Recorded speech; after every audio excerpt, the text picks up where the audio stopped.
आज हम चर्चा करेंगे 8वीं की पाठ्य पुस्तक बसंत भाग 3 से 5वां अध्याय। शीर्षक है चिट्ठियों की अनोखी दुनिया। हमने देखा था पिछले वर्गों में कि किस प्रकार जो वर्तमान युग है, इस वर्तमान युग स्वयं को विज्ञान के चंगुल में जकड़ चुका है। वो इस विज्ञान के चंगुल से वह निकलने का प्रयास करे भी तो संभव नहीं हो पाता। इसकी में जो प्राचीन जो पहल थी, संसाधन के जो माध्यम थे, संचार के जो माध्यम थे, उस सब का रूप परिवर्तित हुआ है। जब से विज्ञान ने अपने हाथ पैर फैलाए हैं, तब से संचार में भी बढ़ोतरी हुई है और विकास के साथ वह काफ़ी तेज़ी के साथ विकसित हो रहा है।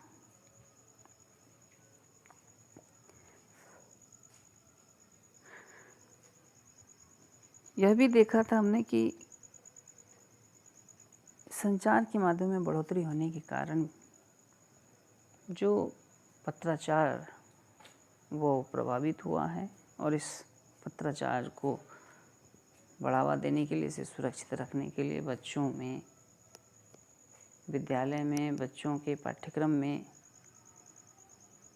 इसे स्थापित किया गया, स्थान दिया गया है।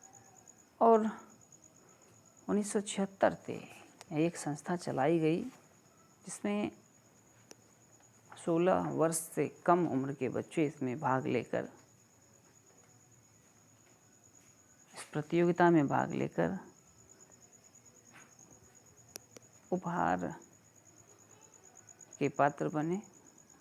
इस प्रकार बच्चों की जो मनोदशा है वो उपहार पुरस्कार के प्रति आकर्षित हो, जिससे बच्चे पत्राचार का जो साधन है, पत्राचार का जो माध्यम है, उसकी जो विशेषता है, उसकी जो खासियत है, अहमियत है, उसको समझने का प्रयास करें और इसकी जो परंपरा है वो बनी रहे, ये सुरक्षित रहे। भले ही संचार के विकसित रूप ने पत्रों का स्थान ले लिया हो। अभी के दौर में तो मोबाइल, टेलीफोन, ईमेल, फैक्स जैसे बहुत ऐसे उपकरण हैं जो हमारी बातों को, हमारी भावनाओं को, हमारे और दूसरे मनुष्य के बीच के जो संवाद है उसको कुछ ही समय में पूरा कर देता है, या एक स्थान से दूसरे स्थान भेजने का काम करता है। लेकिन उसमें भी इतने ज़्यादा व्यापक पैमाने पर विज्ञान के फैलने के बाद भी कुछ क्षेत्र ऐसा है जिसको हम सुदूर प्रांत कहते हैं, जो पूर्णतः आंचलिक है, ग्रामीण क्षेत्र है, जहाँ विज्ञान ने अपना पैर नहीं पसार पाया है, अपने पंख नहीं फैला सके। वहाँ आज एकमात्र साधन है, संचार का जो साधन है, जो माध्यम है, वो है चिट्ठी। और इसी पत्रों की सहायता से जो ग्रामीण लोग हैं, जो इस विज्ञान से पढ़े हैं, वह अपनी भावनाओं का आदान प्रदान करते हैं, अपनी सुख सुविधाओं का ख्याल और भरपाई इसी पत्रों के माध्यम से करते हैं। और साथ ही जो व्यापारिक स्तर पे संचार का काम करने का काम करता है, वो अधिक मात्रा में, बहुतायत मात्रा में इस पत्र के द्वारा ही होता है।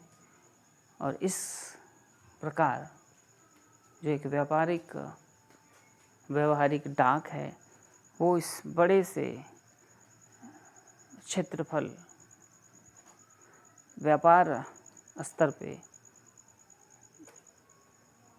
पत्राचार के माध्यम से ही सफल हो रहा है और सुरक्षित है। रही बात पत्रों की,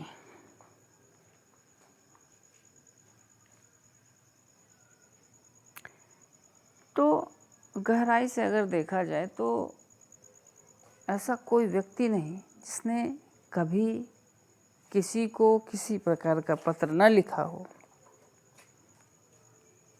शौक से ही, लेकिन लिखा अवश्य होगा, क्योंकि यह एक चलन है। हम जब किसी को संदेश भेजते हैं शादी विवाह में, तो हम उसे टेलीफोन या ईमेल के जरिए नहीं भेजते, वहाँ भी हम एक लिखित रूप ही प्रस्तुत करते हैं। और जहाँ कहीं भी अगर हम लिखित रूप दर्शाने का प्रयास करेंगे, लिखित रूप के माध्यम से हम अपने संवाद को पहुँचाएंगे किसी दूसरे के पास, तो वही लिखित रूप पत्र का नमूना है।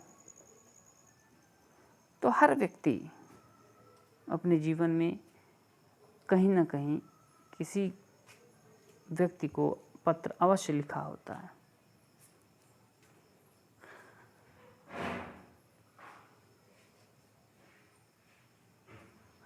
और इतना ही नहीं, जो पत्र लिखने वाला व्यक्ति होता है वह भी इंतज़ार करता है कि हम जिससे पत्र लिख रहे हैं वह उसे कब तक प्राप्त होगा। उसके मन में भी एक बेचैनी सी बनी रहती है कि वह कब पहुँचे। और जो व्यक्ति यह आस लगाए होता है कि पत्र हमारे लिए कोई लिख रहा है, तो उनके मन में इससे कहीं ज़्यादा बेचैनी होती है कि कब उस पत्र को वह प्राप्त करे और उसके माध्यम से भेजने वाले के मन का जो भाव है उसको वह समझ सके। एक दूसरे के बीच यही भावनाएं रहती है, यही इच्छा होती कि उसकी भावनाएं क्या है, उसके प्रति हमें क्या उत्तर देने चाहिए। और इस दोनों के प्रश्नों का एकमात्र जवाब देने का सहारा होता है वह पत्र, जो उनके अंदर की जो क्षुधा है, जो प्यास है, वह बुझाने का काम करते हैं। और यही उत्सुकता जो है, इंतज़ार, इस पत्र की खासियत है जो वर्तमान युग में मोबाइल, SMS, ईमेल या फैक्स में नहीं है। सबसे बड़ी बात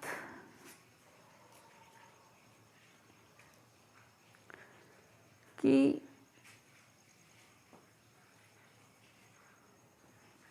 पत्र के भेजने और पाने का जो इंतज़ार होता था वो केवल पत्र में होता था।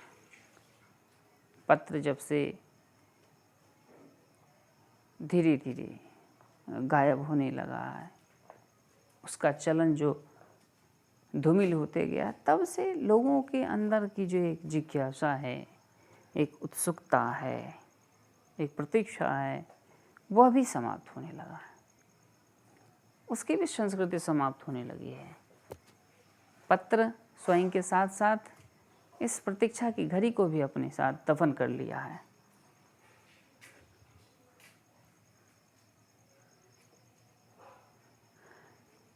क्योंकि जो परिवहन, जैसे जैसे विज्ञान का पैर फैला, वैसे वैसे परिवहन क्षेत्र में भी साधन बढ़े, सुविधाएं बढ़ी। पहले जो लोग पांव पैदल चला करते थे, अब बस से चलने लगे, उसके बाद रेलगाड़ी, हवाई जहाज़ और तरह तरह के ऐसे साधन उपलब्ध हो गए जो काफ़ी लंबी दूरी सरल तरीके से, बहुत सहजतापूर्वक, कम समय में ही प्राप्त हो जाता है, उस दूरी को तय कर लेते हैं। इस परिवहन के कारण ही जो एक लंबी दूरी थी वो घट चुकी है।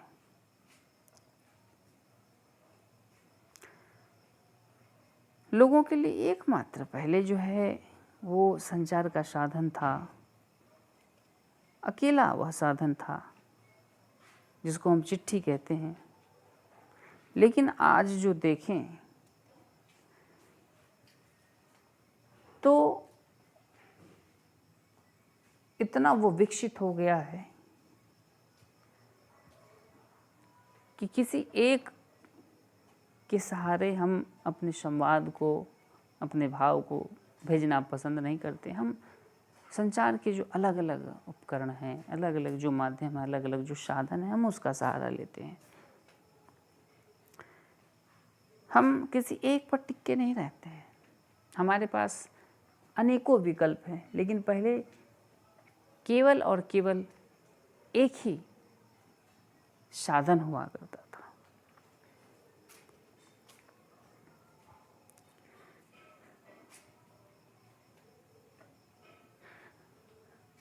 बहुत सारे ऐसे लोग हैं जो उनके पूर्वजों के द्वारा जो लिखी गई चिट्ठी होती थी वो उनको सहेज कर रखने में ही अपनी गरिमा समझते हैं। आप बहुत सारे ऐसे पत्र को देखे होंगे जो संग्रहालय में देखने को मिलता है। किसी की लिखी हुई पुस्तक, किन्हीं की लिखी हुई डायरी, किन्हीं की लिखी हुई कॉपी। तो कोई ऐसा विद्यार्थी जिसने परीक्षा में सबसे अधिक अंक पर पाया, उस विद्यार्थी की कॉपी। ये सब जो है एक नमूना है कि प्राचीन काल में शताब्दी से पहले किस प्रकार लोग अपने भावनाओं को दर्शाते थे और वो साधन क्या था। और इसी आधार पे जो बड़े बड़े लेखक को हम समझ पाएं,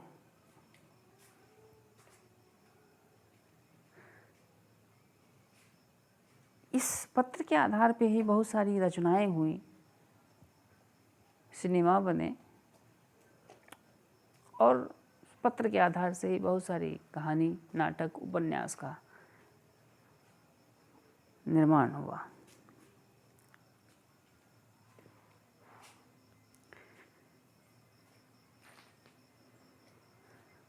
लेकिन गौर करने वाली बात यह है कि जिस समय यह साधन नहीं था, पत्राचार या संचार का, पत्र के अलावा दूसरा कोई साधन नहीं था, तो क्या कोई पिता अपने पुत्र को या पुत्री को पत्र के अलावा किसी और चीज़ से संदेश पठा पाता? यह संभव नहीं था। और यह सौभाग्य की बात है कि जब पहले के लोग अपने घर, समाज, परिवार को पत्र लिखते थे तो उस पत्र की प्रतीक्षा वो बड़ी बेसब्री से करते थे।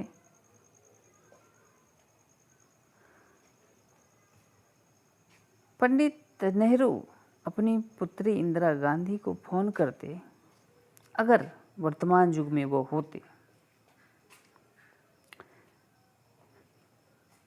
लेकिन उस समय जो उन्होंने किया वो एक पूरे देश के लिए प्रेरणा का स्रोत है कि पत्र के माध्यम से किस प्रकार दूर दराज, जहाँ विज्ञान भी नहीं पहुँच सकता, वहाँ इस पत्र के जरिए हम अपनी भावनाओं को पहुँचा सकते हैं। हम किसी की वेदनाओं को समझ सकते हैं।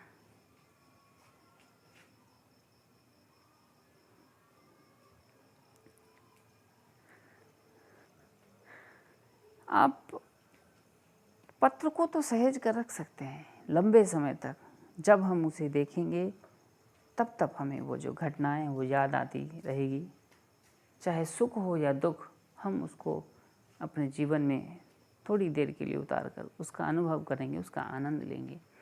लेकिन जो मोबाइल में भेजे गए SMS होते हैं, संदेश होते हैं, वो लंबे समय तक संरक्षित नहीं रह सकते हैं। कुछ दिनों के बाद वह स्वतः ही उससे गायब हो जाते हैं, वो हट जाते हैं।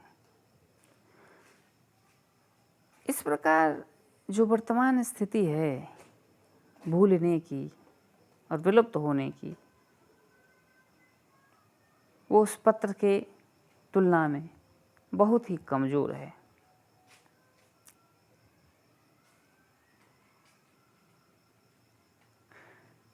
ने पहले ही दर्शाया कि बहुत सारे ऐसे लोग हैं जिनके पत्र से ही उसकी महानता को दर्शाया गया है, उन्हें एक धरोहर का रूप दिया गया है। उनके पत्र में कुछ ऐसे तथ्य पाए गए हैं जिस तथ्य के हिसाब से उसके आधार पर रचनाएं की गई है। वह समाज के लिए एक संदेश का काम करते हैं, प्रेरणा का स्रोत लेकर आते हैं। आप देखेंगे तो जितने भी संग्रहालय हैं, वो देश हो या फिर विदेश, जो बड़े बड़े लोग हैं, सत्ताधारी हो, शिक्षा शास्त्र से हो, कला शास्त्र से हो या किसी भी क्षेत्र से हो,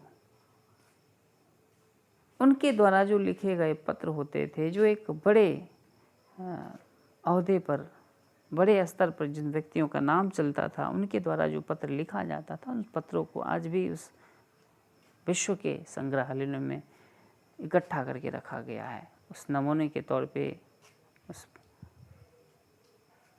धरोहर के तौर पे।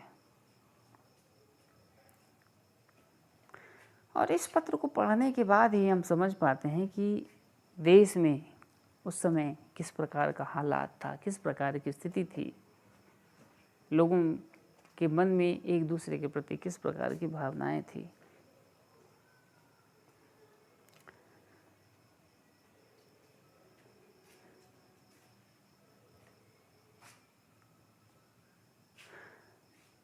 पत्र में ऐसी खासियत होती थी कि अंग्रेज भी उसे पढ़कर एक पुस्तक का रूप दिला देते थे। एक चर्चा है कि जब हमारा देश आज़ाद नहीं था, उस समय मुंशी प्रेमचंद ने कलम का सिपाही कहा जाता है, उन्होंने पत्रों के माध्यम से ही लोगों को जागरूक करने का प्रयास किया। उसमें क्रांतिकारी बल पैदा करने का प्रयास किया, विचार उत्पन्न करने का प्रयास किया। सोजे वतन नाम से उन्होंने लिखा, जिसको अंग्रेजों ने पढ़ा और उसे फांसी दे दी, उस रचना को फांसी दे दी और प्रेमचंद को कैद खाने में बंद कर दिया। तो कभी कभी होता है कि रचनाकार की जो रचना होती है, जो पत्र होते हैं, उससे बगावत हो जाए, यह सोचकर जो शासक है वह उसे कैद खाने में बंद कर देता है, और कभी कभी उससे प्रभावित होकर उसे उपाधि देता है और उसके आधार पर, उसके पत्र के आधार पर, उसके लेखनी के आधार पर, उसके स्तरीय को ध्यान में रखते हुए उससे एक पुस्तक का निर्माण हो जाता है।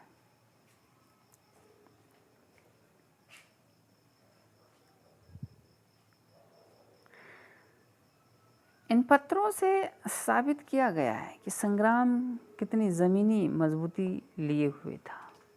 जब हमारा देश गुलामी के दौर से चल रहा था, तो उस समय केवल और केवल एक पत्राचार का ही माध्यम था जो लोगों को जागरूक कर सके, उसके अंदर क्रांतिकारी भावना उत्पन्न कर सके।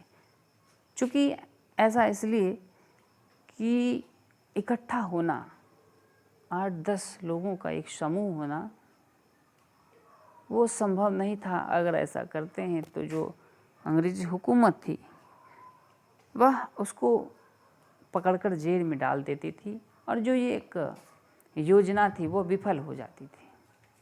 तो इस योजना को सफल बनाने के लिए क्रांतिकारियों ने यही पहल की कि क्यों ना हम पत्राचार के माध्यम से अपनी योजनाओं को, अपने विचारों को एक दूसरे तक पहुंचाएं, और इसी प्रकार पूरे देश को हम जागरूक करें, उसके अंदर जो अंग्रेजी सत्ता है, अंग्रेजी हुकूमत है, उसके प्रति क्रांतिकारी भावना उत्पन्न करें और एक साथ एक आवाज़ उठाएं और इस देश को हम इस गुलामी के चंगुल से मुक्त कराएं। तो इससे पता चलता है कि ये पत्र का जो साधन था, संचार का जो साधन था, वो कितना मजबूत था, कितना अहम था हमारे उस जीवन के लिए। महात्मा गांधी के पास दुनिया भर में तमाम पत्र केवल महात्मा गांधी इंडिया लिखे जाते और वे जहाँ भी रहते वहाँ पहुँच जाते। पत्र पे महात्मा गांधी का नाम नहीं, बल्कि देश का नाम होता था और वह चिट्ठी महात्मा गांधी के पास पहुंच जाती थी। अब समझने वाली बात है कि चिट्ठी में उसकी कितनी प्रमुखता होती थी कि व्यक्ति का नाम न भी लिखे तो उसके नाम से कुछ ऐसे शब्द हैं जो नाम से जाने जाते थे और चिट्ठी उसके स्थान पे पहुंच जाता।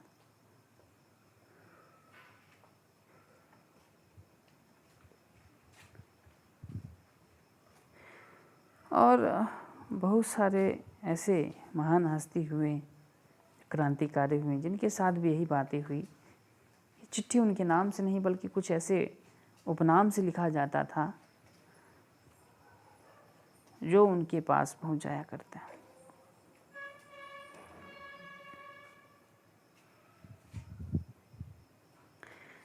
और चूँकि महात्मा गांधी का इस स्वतंत्रता संग्राम में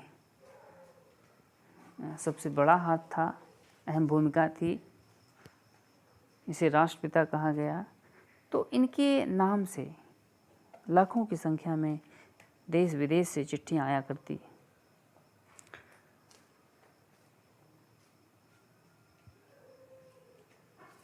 और वो ये नहीं करते कि इन चिट्ठियों का जवाब देने के लिए किसी दूसरे व्यक्ति को नियुक्त करते। वो जितने भी पत्र आते थे उस पत्र का तत्क्षण जवाब उसी समय जवाब देकर उसे फौरन भेज दिया करते थे।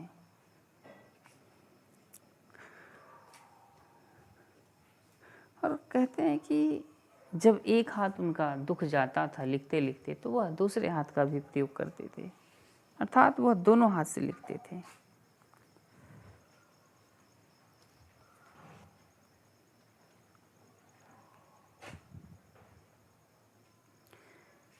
इस पत्र के माध्यम से ही जो एक राज्य से दूसरे राज्य के लोग हैं उसकी भावनाओं को समझकर आपसी भाईचारा को बढ़ाया और उसमें प्रेम के बंधन से आपसी मतभेद को मिटाकर उसे एकजुट किया।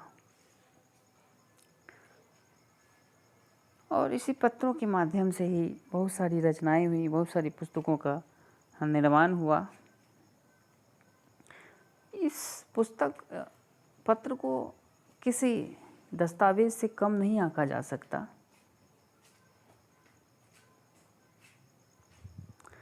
बड़े बड़े जो साहित्यकार हैं जैसे जयशंकर प्रसाद, हरिवंश राय बच्चन, सूर्यकांत त्रिपाठी निर्मला,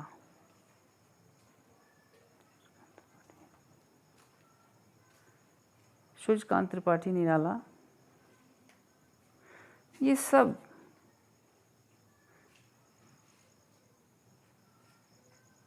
कई सारे ऐसे साहित्यकार हुए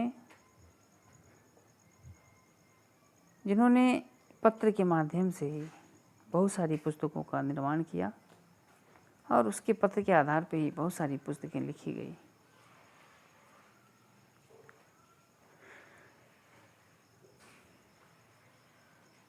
सबसे ज़्यादा खास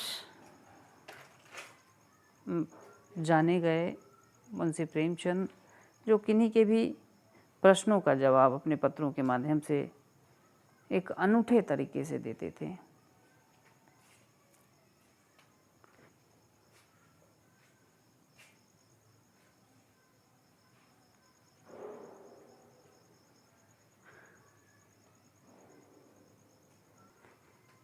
महात्मा गांधी और बंगाल के बहुत बड़े साहित्यकार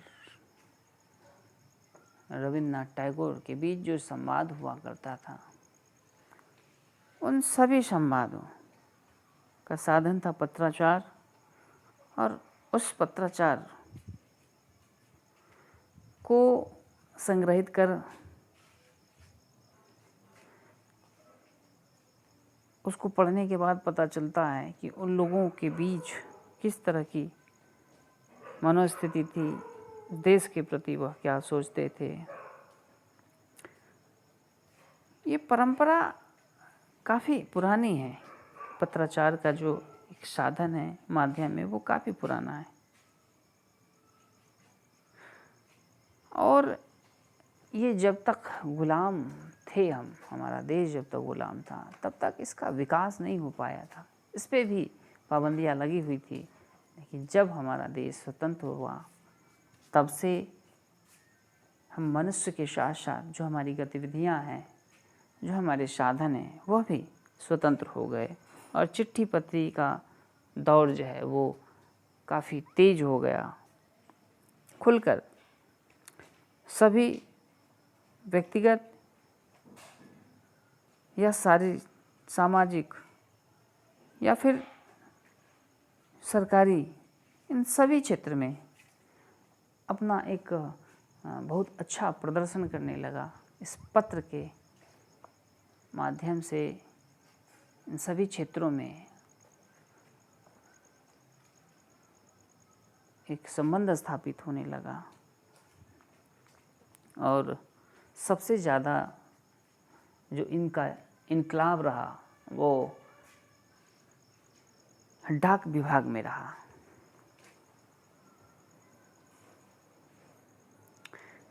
इसी डाक विभाग की सहायता से लोग दूर दराज के क्षेत्रों के लोगों की बात, उनकी भावनाएं, वहाँ की भाषा, वहाँ की संस्कृति को जान पाए। और इसमें सबसे बड़ी जो भूमिका है वो डाक विभाग की है।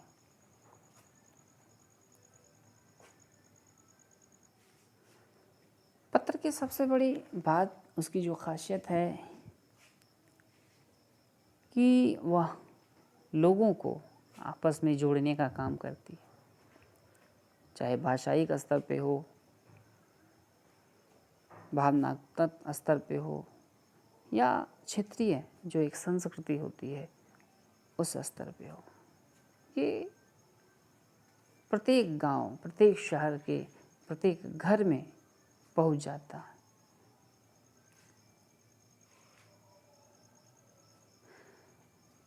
अभी हम देखते हैं कि संचार में बहुत बदलाव आया है, उन्नति हुई है विज्ञान की सहायता से। लेकिन फिर भी जो एक स्थान चिट्ठी पत्री का है वो आज भी सुरक्षित है। उसकी जो भूमिका है वो अपना निभा रहा है, और उसका जो महत्व है वो आज भी सुरक्षित है, लगातार चल रहा है।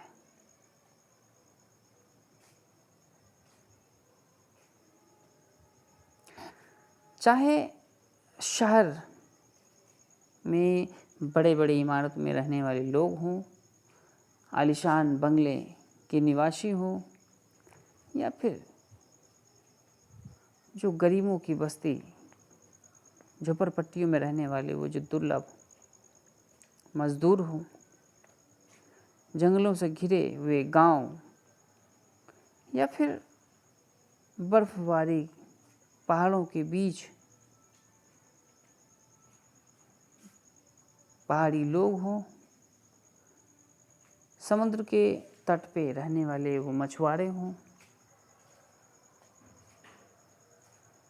या फिर तपती गर्मी में रेगिस्तान में रहने वाले लोग हों, ये सभी आज भी उन ख़तों का उतना ही बेसब्री से इंतज़ार करते हैं जितना कि पहले लोग किया करते थे।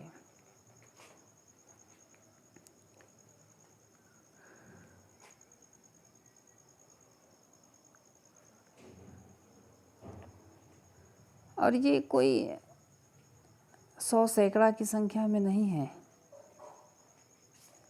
ये करोड़ों की संख्या में है,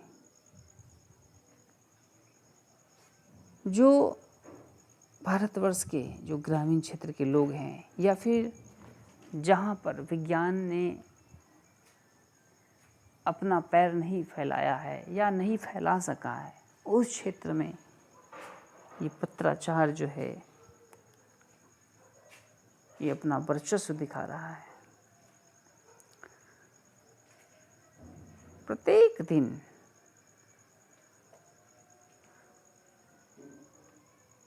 जो ये भारतीय डाक है वो लोगों के घर तक पहुंचता है, उसके दरवाजे खटखटाता है, उसे यह संदेश देता है कि तुम्हारे प्रतीक्षा में कोई व्यक्ति है जो यह संदेश भेजा है, कोई ऐसा व्यक्ति है जो तुम्हें याद कर रहा है, तुम्हें ढूंढ रहा है, तुम्हें देखना चाहता है, तुम्हें सुनना चाहता है, तुम्हें समझना चाहता है और घर की चौखट तक वह पहुंच जाता है। इतनी बड़ी भूमिका निभाता है यह पत्र,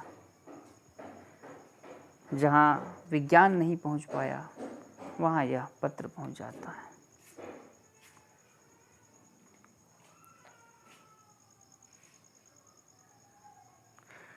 और इतना ही नहीं, अभी भी मनी ऑर्डर का जो दौर है, जिसकी सहायता से गरीब मजदूर अपना जीवन चलाते हैं, जीविकोपार्जन होता है उनका, उन्हीं पर वह आश्रित हैं, उन्हीं से उसके घर का चूल्हा जलता है, उसकी जठराग्नि शांत होती है। आज भी जो ग्रामीण अर्थव्यवस्था है, आंचलिक अर्थव्यवस्था है, वह इसी पत्राचार पे, पत्र पे, संचार के साधन पे निर्भर है।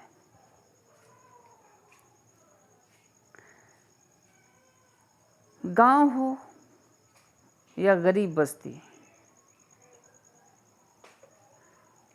चिट्ठी या मनी ऑर्डर लेकर पहुंचने वाला डाकिया लोगों के लिए देवता के द्वारा भेजे गए दूत के समान होता है, जो प्रतीक्षा करते रहता है कब ईश्वर उसके लिए कुछ भेजे,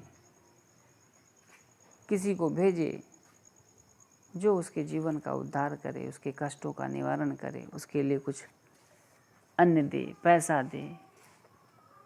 ये हमेशा उस लोभ में, उस आशा में लगे होते हैं। और यह संचार, पत्र संचार का जो माध्यम है, वह उसके लिए उसी दूत के रूप में आता है और उसकी जो इच्छाएं हैं उसको पूर्ति करता है, उसके दुखों को हरता है।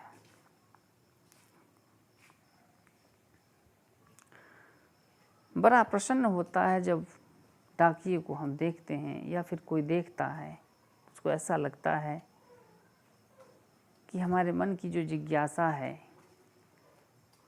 महीनों दिनों से जो एक प्यास है, वो अब बुझने वाली है। इस पत्र रूपी शीतल वर्षा के जल को देखकर उसके अंदर की जो प्यास होती है, एक जो तड़प होती है, रेगिस्तान से जो उठने वाली एक लहर होती है, लू चलती है, वो अब इस पत्र को देखकर शांत होने लगती है। उसे लगता है कि अब हमारा जीवन पुनः जीवित हो जाएगा, अब हमें नवजीवन मिलेगा। और इसी आशा के साथ वह पत्र को अपना एकमात्र सहारा मानता है। और सबसे ज़्यादा उमंग तो उन सिपाहियों को होता है, फौजियों को होता है, जो रेगिस्तान में, ऊंचे पहाड़ पर, पठार पर, जंगलों में होते हैं। उन्हें वो बेसब्री से इंतज़ार होता है कि हमारे घर से हमारे सगे संबंधी हमारी सूद लेने के लिए पत्र लिखेंगे, और यह भी अपनी सूद अपना समाचार उस पत्र के माध्यम से जब भेजते हैं तो घर वाले भी उसी इंतज़ार में होते हैं कब हमें उसकी खबर मिले। तो कहीं ना कहीं वर्तमान भारत में भी भले ही विज्ञान कितना विकसित हो जाए, लेकिन जो अहमियत, जो खासियत, जो गुण पत्राचार के माध्यम में है, पत्राचार के साधन में है, वो मोबाइल, SMS, ईमेल या फैक्स में नहीं है। वो सुख, वो आनंद, वो प्रतीक्षा, वो उमंग, वो सहेज कर रखने की क्षमता इन नव निर्मित विकास युगीन जो संचार का एक उपकरण है, उसमें यह सब देखने को नहीं मिलता है जो पत्र में है।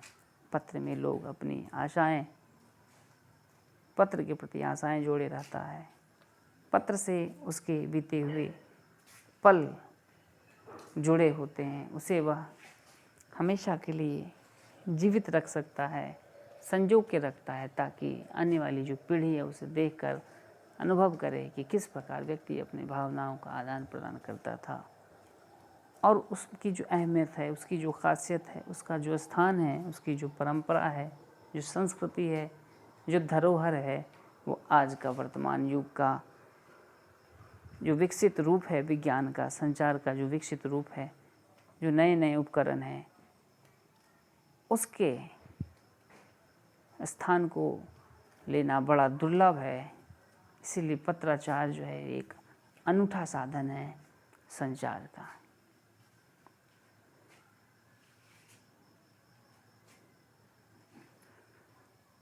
और इसके साथ आज का यह जो अध्याय है शीर्षक चिट्ठियों की दुनिया, यह समाप्त होता है। धन्यवाद।